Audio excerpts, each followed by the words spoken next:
Education എൻകൗണ്ടറിലേക്ക് എല്ലാവർക്കും സ്വാഗതം. 2025-26 academic ഇയറിൽ UGC അംഗീകാരമുള്ള തമിഴ്നാട്ടിലെ സർവകലാശാലകളെക്കുറിച്ചാണ് ഞാൻ ഇന്ന് പറയാൻ പോകുന്നത്.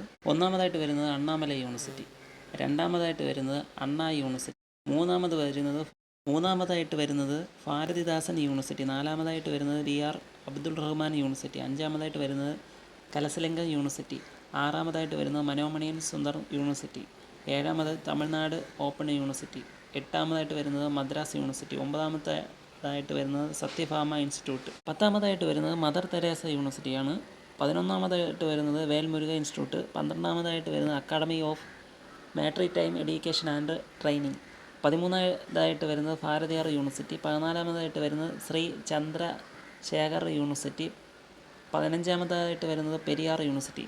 2025-26 തമിഴ്നാട്ടിലെ അംഗീകാരമുള്ള സർവകലാശാലയുടെ കാര്യമാണ് ഞാൻ പറഞ്ഞത്.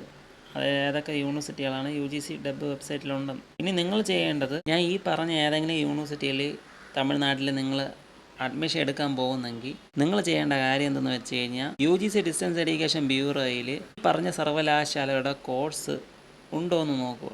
ഉദാഹരണമായിട്ട് BA ഇംഗ്ലീഷ്, BA സോഷ്യോളജി, അങ്ങനെ ഏതെങ്കിലും കോഴ്സ് ഉണ്ടോ എന്ന് നോക്കുക. ചെക്ക് ചെയ്യേണ്ട ടാസ്ക് നിങ്ങൾക്കാണ് ഞാൻ തന്നിരിക്കുന്നത്. നിങ്ങൾ ആരെങ്കിലും അഡ്മിഷൻ എടുക്കാൻ പോകുമ്പോൾ നിങ്ങൾ UGC ഡെബ് ചെക്ക് ചെയ്തിട്ട് ഏത് കോഴ്സാണ് പഠിക്കുന്നത് എന്ന് നോക്കിയിട്ട് അതനുസരിച്ച് പോവുക.